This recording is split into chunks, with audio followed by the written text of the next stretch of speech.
Dice el Salmo 1, bienaventurado el varón que no anduvo en consejo de malos, ni estuvo en camino de pecadores, ni en silla de escarnecedores se ha sentado, porque en la ley de Jehová está su delicia. Entonces, tenemos que guardar, tenemos que memorizar la Biblia, primeramente, y posteriormente vivir conforme a eso que hemos memorizado, vivir conforme a su palabra. No puede ser, obviamente, tan legalista como suena, de que me aprendo lo que tengo que hacer y no lo hago, sino que eso que aprendí me va a llevar a tener una relación verdadera con Jesús, con el Padre, y esa relación va a tener como fruto las buenas obras. Por eso dice Efesios 2:8 que no somos salvos por obras, sino por gracia, y que vamos a andar y hacer las obras que Dios preparó de antemano para que anduviésemos en ellas. Es decir, Dios ha preparado nuestras obras para que nosotros las realicemos. Pero estas obras se realizan cuando vivimos en comunión con Él. Y bueno, cuando en esto sabemos que nosotros le conocemos si guardamos sus mandamientos. No hay tal cosa como un cristiano que esté caminando en el cristianismo y no conozca su palabra, o ande en divisiones, o ande con chismes, o ande con enojos, o ande con malas actitudes, o copie en los exámenes, o etcétera. Versículo 4. El que dice yo le conozco y no guarda sus mandamientos, el tal es mentiroso y la verdad no está en él. Pero el que guarda su palabra, en esto verdaderamente verdaderamente el amor de Dios, en este verdaderamente el amor de Dios se ha perfeccionado, por esto sabemos que estamos en Él. El que dice que permanece en Él debe andar como él anduvo. Es decir, la regla para nosotros decir que andamos en Él es andar como Él anduvo. Obviamente no quiere decir que vamos a ser exactamente 100% semejantes a Jesús, pero sí que vamos a llevar una vida tal que nuestros semejantes verán en nosotros una vida distinta, diferente, santa, apartada, que no viven conforme a este mundo, sino que tiene otra regla de valores y otros parámetros para medir la vida, para tratar a sus papás, para tratar a sus compañeros, para tratar a sus amigos, etc. Hermanos, no os escribo mandamiento nuevo, sino el mandamiento antiguo que habéis tenido desde el principio. Este mandamiento antiguo es la palabra que habéis oído desde el principio. Sin embargo, os escribo un mandamiento nuevo, que es verdadero en él y en vosotros, porque las tinieblas van pasando y la luz verdadera ya alumbra. El que dice que está en luz y aborrece a su hermano, está todavía en tinieblas. Es decir, el cristiano no puede tener sentimientos negativos hacia un hermano en Cristo. El que ama a su hermano permanece en la luz, y en él no hay tropiezo. Pero el que aborrece a su hermano está en tinieblas, y anda en tinieblas, y no sabe a dónde va, porque las tinieblas le han cegado los ojos. La Biblia está diciendo aquí que un cristiano que tenga algo en contra de otro, que diga, uy, es que ese sí me cae mal, uy, es que ese juega tanto loco, uy, es que está insoportable, uy, es que, etcétera, etcétera, no está caminando en luz y no está caminando en comunión con Dios. Capítulo 12. Os escribo a vosotros, hijitos, porque vuestros pecados os han sido perdonados por su nombre. Os escribo a vosotros, padres, porque conocéis al que es desde el principio. Os escribo a vosotros, jóvenes, porque habéis vencido al maligno. Os escribo a vosotros, hijitos, porque habéis conocido al Padre. Os he escrito a vosotros, padres, porque habéis conocido al que es desde el principio. Os he escrito a vosotros, jóvenes, porque sois fuertes y la palabra de Dios permanece en vosotros y habéis vencido al maligno. Versículo 15. No améis al mundo ni las cosas que están en el mundo. Si alguno ama al mundo, el amor del Padre no está en él. Porque todo lo que hay en el mundo, los deseos de la carne, los deseos de los ojos y la vanagloria de la vida, no proviene del Padre, sino del mundo. Y el mundo pasa y sus deseos, pero el que hace la voluntad de Dios permanece para siempre. Este par de versos en un cristiano debería tener la fuerza suficiente, o al menos el fundamento, para que nosotros vivamos muy diferente, como normalmente o naturalmente estaríamos incitados a vivir. Dice, no améis al mundo ni las cosas que están en el mundo. hay que pensarlo. No amar al mundo. ¿A qué? O sea, yo no puedo amar mi casa, no puedo amar la profesión, no puedo amar el esquema de vida que tiene el mundo, no puedo amar ir al mall, no puedo amar estar comiendo McDonald's, no puedo amar mi computadora, mi carro, no puedo estar deseando, uy, yo qué bueno tener ese carro y esto y lo otro, qué bueno tener esa casa, qué bueno tener tal. Porque si alguno ama al mundo, el amor del Padre no está en él. Obviamente también se refiere a las obras del mundo, la codicia, la envidia, la vanagloria, las impurezas y demás. Pero aquí lo divide en tres, para aclarar un poco a qué se refiere cuando dice no amar al mundo. Dice que son los deseos de la carne, los deseos de los ojos y la vanagloria de la vida, que no provienen del Padre. Vamos a ver, eso dice en 1 de Juan 2:16. Este comentario de William MacDonald normalmente es bastante bueno. Vamos a ver qué dice.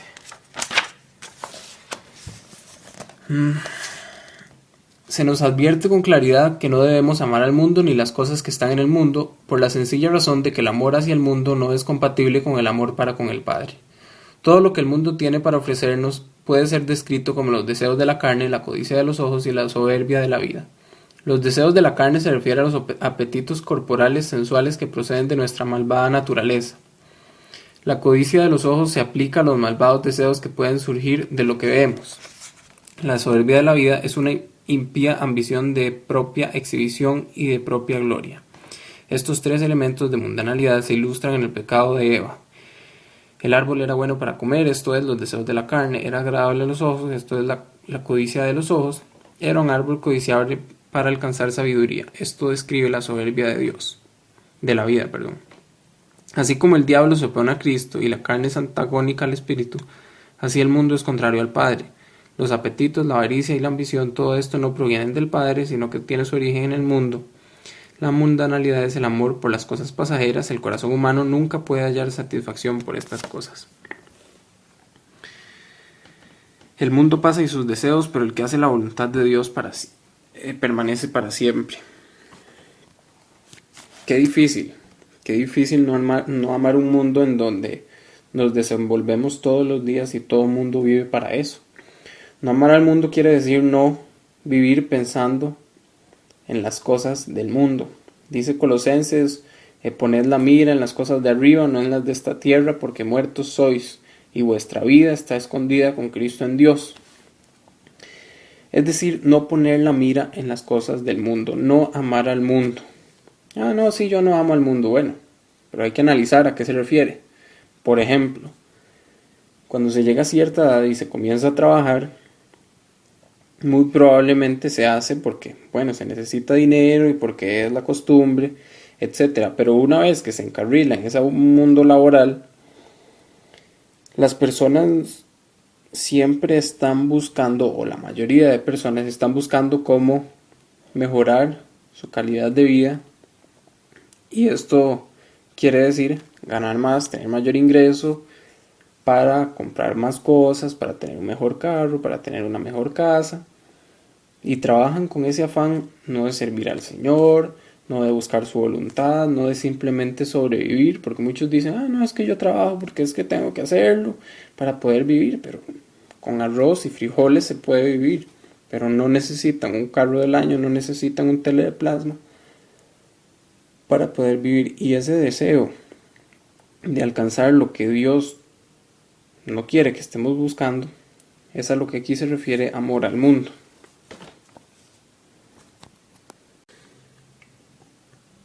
Bueno, no amar al mundo ni estar viviendo para agradar a este mundo. Versículo 18. Hijitos, ya es el último tiempo, y según vosotros oísteis, el anticristo viene. Así ahora han surgido muchos anticristos, por esto conocemos que es el último tiempo. Y salieron de nosotros, pero no eran de nosotros, porque si hubieran sido de nosotros, habrían permanecido con nosotros, pero salieron para que se manifestase que no todos son de nosotros. Pero vosotros tenéis la unción del Santo y conocéis todas las cosas. No os he escrito como si ignoraseis la verdad, sino porque la conocéis, y porque ninguna mentira procede de la verdad. ¿Quién es el mentiroso sino el que niega que Jesús es el Cristo? Este es el anticristo, el que niega al Padre y al Hijo. Todo aquel que niega al Hijo también tiene al Padre. Tampoco tiene al Padre. El que confiesa al Hijo tiene también al Padre. Lo que habéis oído desde el principio permanezca en vosotros. Si lo que habéis oído desde el principio permanece en vosotros, también vosotros permaneceréis en el Hijo y en el Padre. Y esta es la promesa que Él nos hizo, la vida eterna. Os he escrito sobre los que os engañan, pero la unción que vosotros recibisteis de Él permanece en vosotros, y no tenéis necesidad de que nadie os enseñe, así como la unción misma os enseña también todas las cosas, y es verdadera y no es mentira, según ella os ha enseñado, permaneced en Él. Permaneced en Él, es decir, Jesús vino a enseñar que teníamos que permanecer en Él, y Juan recalca de nuevo en eso. Por ende, no es natural, no es sin esfuerzo alguno que permanecemos en Él, sino que tenemos que hacer algo para permanecer en Él. Y dice que para permanecer en Él, lo que habéis oído desde el principio permanezca en vosotros. Es decir, tenemos que guardar sus palabras, sus parábolas, sus enseñanzas en nosotros para poder permanecer en Él. Esas enseñanzas, como dije, no es que van a obligarnos a metódicamente servirle, sino que nos va a llevar a tener una relación con Él que como fruto va a tener buenas obras de parte de nosotros. Que al fin y al cabo dice Efesios que no son obras que nosotros hacemos, sino que Él preparó de antemano para que anduviésemos en ellas. Es decir, cuando estamos en comunión con Él, las buenas obras que nosotros logremos hacer no son fruto de nosotros, de nuestras fuerzas, de lo que nosotros estamos logrando, sino de las buenas obras que Dios de antemano, desde antes, había preparado para que nosotros realizáramos, o mejor dicho, para que Él realizara a través de nosotros. Y ahora, hijitos, permaneced en Él, para que cuando se manifieste tengamos confianza, para que en su venida no nos alejemos de Él avergonzados.